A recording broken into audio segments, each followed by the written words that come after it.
A single stone is not able to produce same waves in different depths. The nature of waves mainly depends upon the depth of water, not only the stone. In the same way, a wise speech could not affect all the hearts equally. It depends upon the goodness of the heart itself.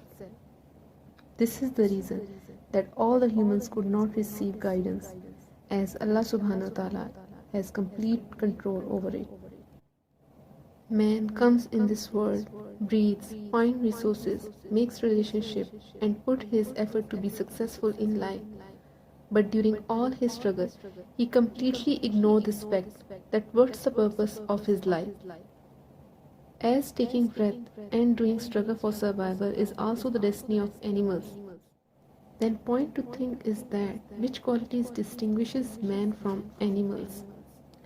Man strives throughout his life in order to achieve his aim. But even after achieving his desired aims, a man feels hollow in himself because the human soul is not confined to this world only. It belongs to the world from where it came and also to the world to where it has to go.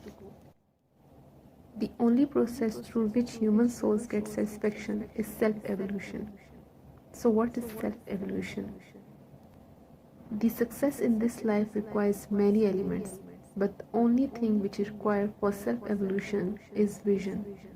Vision is something like you are shifting your focus from man-made things to the nature, like viewing the high blue sky, beauty of clouds, shining leaves, and the sunset in completely different manners.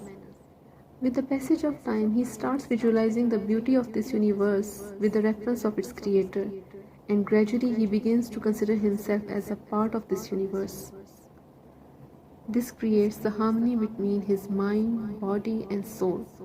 He begins to understand the reality of his existence, logic behind restriction, and purpose behind worshipping Allah subhanahu wa ta'ala. So let's start our journey of evolution with the name of Allah subhanahu wa ta'ala, Ar-Rahman, Ar-Rahim, the entirely merciful, the specially merciful.